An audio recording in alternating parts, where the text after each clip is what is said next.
No DQ Galaxy. We are live with a recap of AEW Collision. I'm back here on a Saturday night. It's time to talk about some fighting. Shout out to everybody watching this, whether it's live or on demand. I very much appreciate your viewership and support as always. Let's get right into this recap. AEW Collision in Grand Rapids, Michigan. People were asking me, would I be attending the show? And I did not. A little bit of a drive from where I'm at.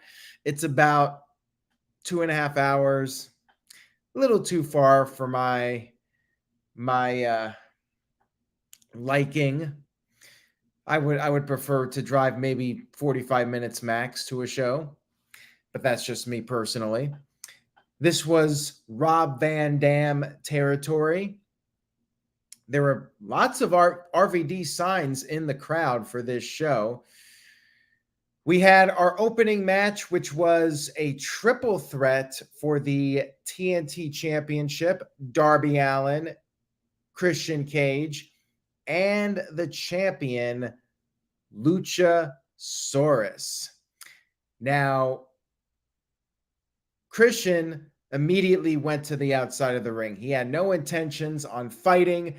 Darby had some powder that he threw at Luchasaurus. He had a game plan. He went right after Christian, but Christian, vintage heel maneuver, thumb to the eyes, and then it was basically 2-on-1, like a handicap match.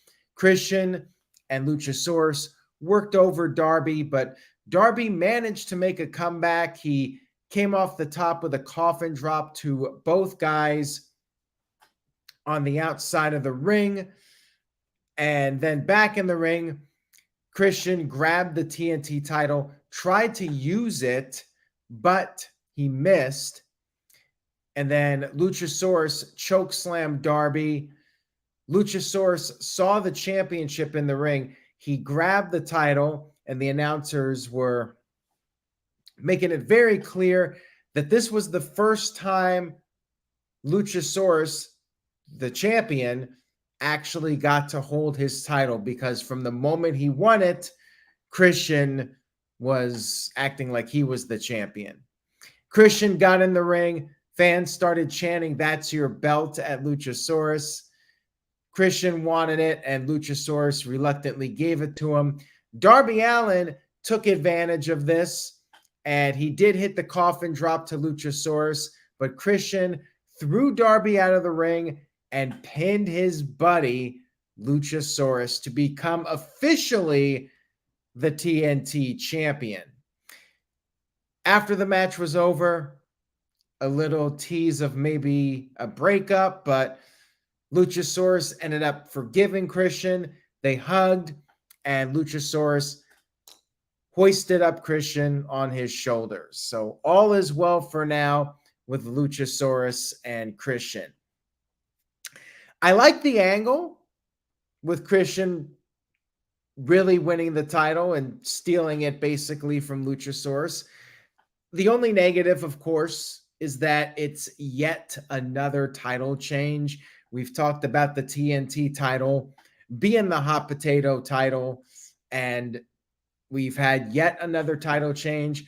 Now, backstage, Christian was interviewed with Luchasaurus, and Christian said he was dedicating his win to Nick Wayne's parents, and he said he's finished with Darby Allin once and for all.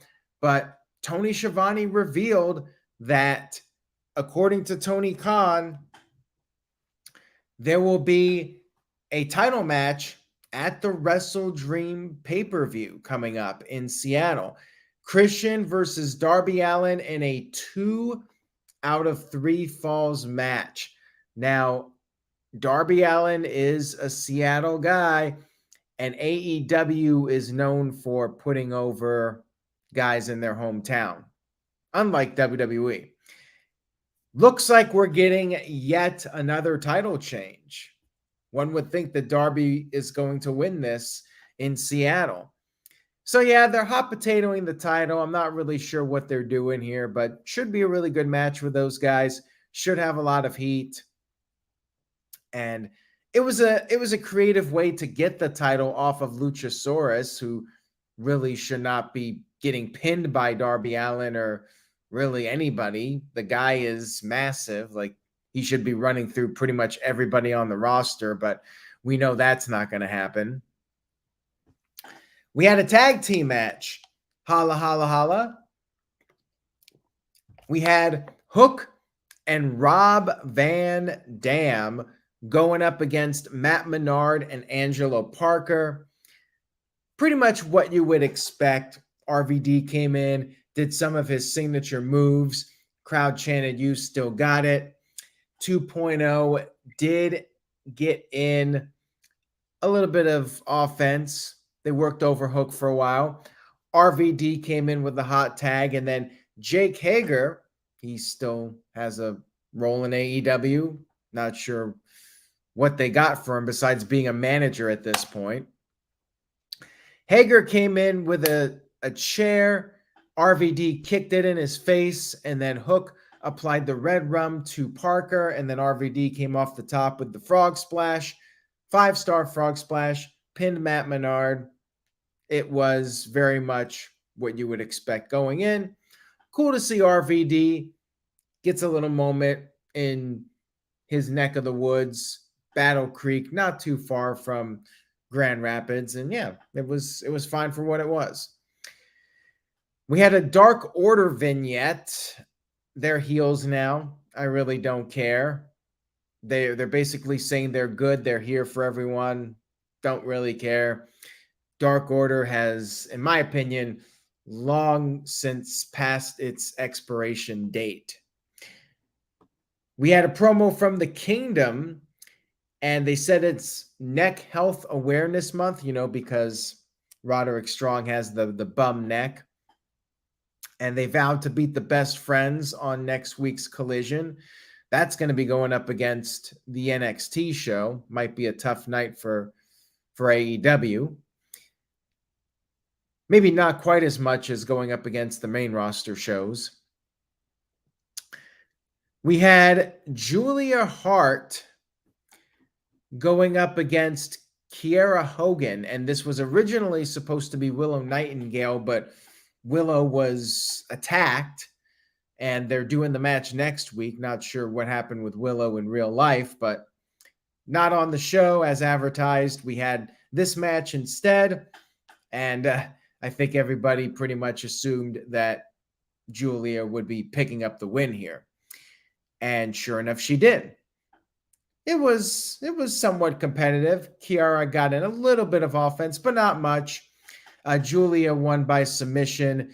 You had Brody King out there, and after the match, Julia reapplied the submission hold, and then Sky Blue came down. Julia ended up blinding Sky Blue with mist, and then Brody King got on the mic and said that it will not end until they get to Chris Statlander. And the challenge was issued for the Wrestle Dream pay-per-view, and it was made official.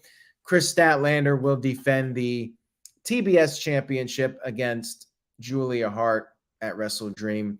We're going to talk about predictions, by the way, coming up this week. It'll be Thursday night, 8 p.m. Eastern, 5 p.m. Pacific. We had the Great Value Wyatt family, a.k.a. The Righteous, cutting a promo. They got a tag team title match, Ring of Honor tag team titles, against MJF and Adam Cole, baby, at Wrestle Dream. Why is MJF not defending the world title on these pay-per-views? Like, you want people to pay $50 and you're doing Ring of Honor tag team title matches? I mean, I know AEW has a very loyal, diehard fan base, but you're really testing their loyalty with these ROH tag team title matches, and MJF's not defending the world title. I mean, come on now. And they just keep adding more pay-per-views. We'll talk more about the Wrestle Dream card, though, in the coming days. Remember, Thursday night, 8 p.m. Eastern, we'll be doing the No DQ predictions video. We had Andrade versus Jay White. Good match here with these two. You had Bullet Club Gold on the outside of the ring, so you pretty much knew that there were going to be shenanigans. Andrade got in plenty of offense. It was a very competitive match with these two. Andrade went for the three amigos, but White was able to avoid the third one. And at one point, Bullet Club Gold pulled Jay White to the outside, and Andrade came off the top with a moonsault onto everyone. And then they got back in the ring. It continued to be competitive. But then when Andrade was perhaps on the verge of winning with the hammerlock DDT, you had Juice Robinson putting White's foot on the rope. Andrade applied the figure eight, and then you had the guns distracting the referee.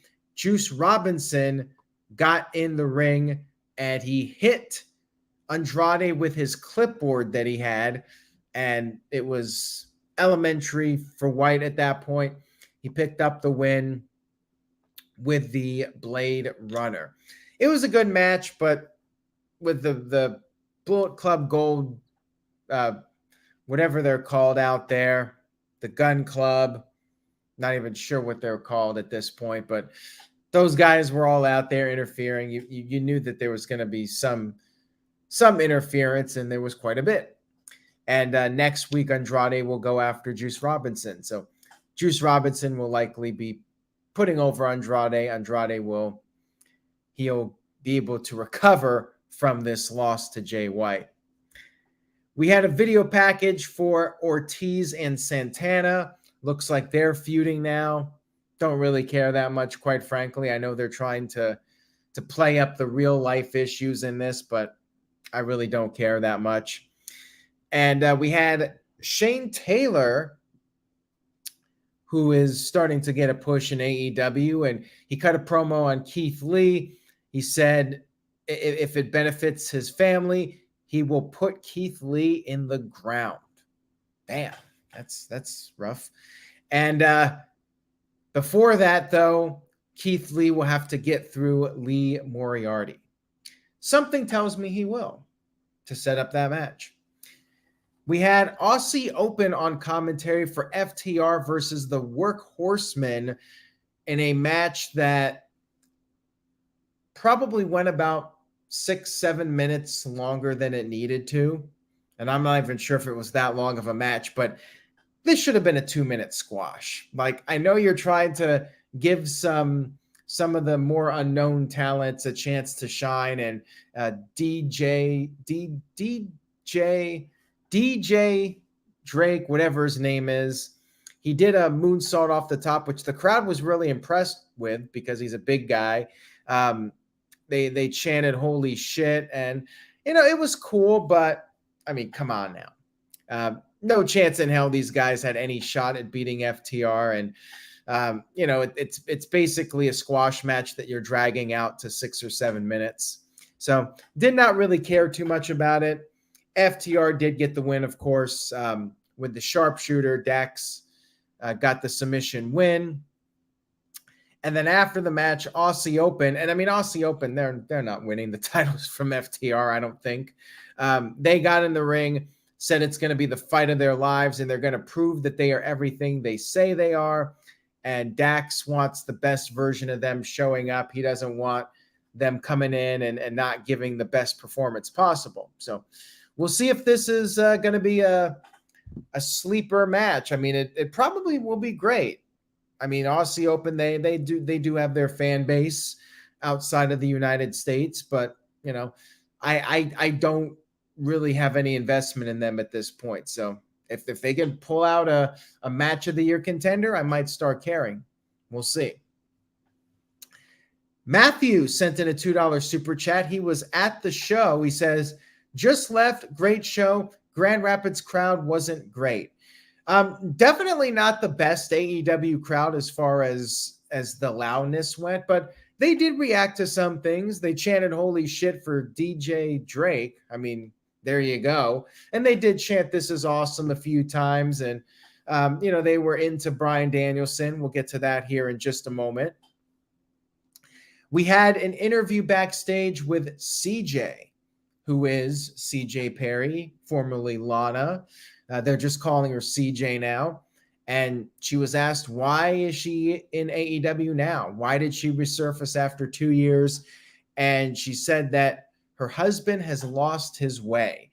Miro showed up, not happy with her, saying that while his temptation is her temptation is the fame and the spotlight. And CJ basically said that they can go their separate ways. He can do his thing, she'll do hers. Apparently she's going to be a manager, and she had one request: if he loves her, stay away from her clients, don't touch them. And he basically stormed off. So looks like CJ is going to be a manager in AEW, not managing her husband. I don't really care too much about this storyline either with them. I just was kind of hoping Powerhouse Hobbs would have been pushed more, and maybe he'll end up being managed by CJ. I don't know. Maybe in 90 days, some of the released WWE stars will show up. Maybe Dolph Ziggler will be managed by CJ against Miro. I don't know. They should probably do something better with Dolph Ziggler if they're bringing him in. Just saying. We had our main event of the evening, which was Bryan Danielson versus Ricky Starks in a Texas death match, which was basically a last man standing match. It was, you got to beat the 10 count. Jim Ross was on commentary, as he usually is for the main events. They were fighting all over the place early on. They went into the crowd, and Bryan got thrown into the front row, and Ricky Starks ended up coming off the top with a dive all the way past the barricade onto Bryan and the front row fans, which were just plants, indie wrestlers that were there in the front row. It was a cool spot. I liked it. And Starks, after the first commercial break, was using the ring bell on Bryan. Bryan got busted open. Got to have blood. And he slammed Bryan's head into the announce table. He grabbed the chair, but Bryan got the chair away, used it on Starks.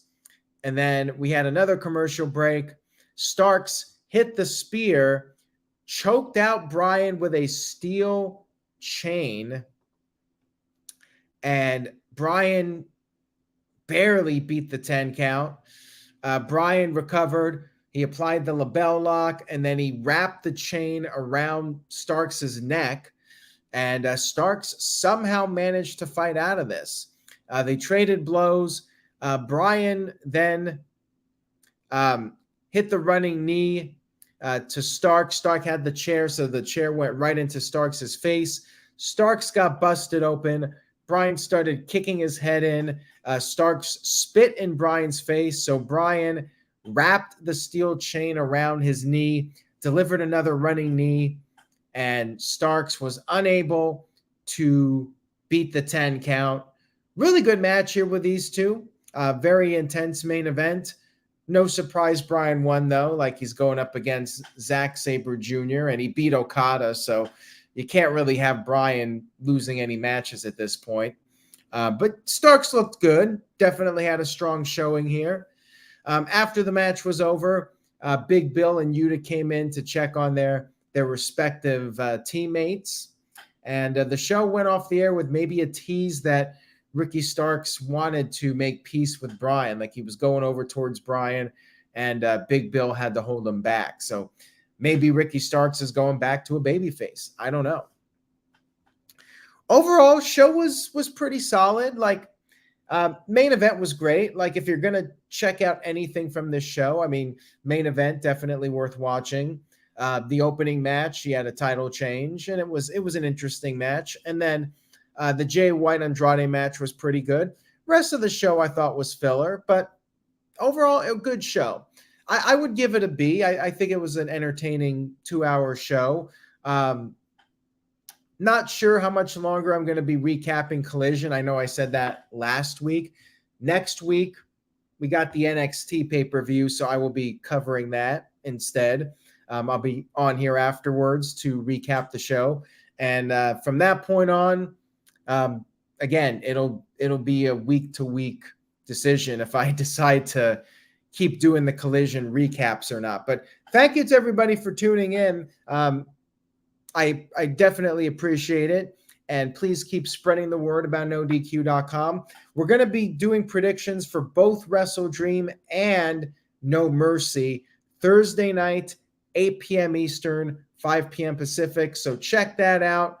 Have a great night, everyone. Take care. And remember, say yes to NoDQ.com. I will see you all next time.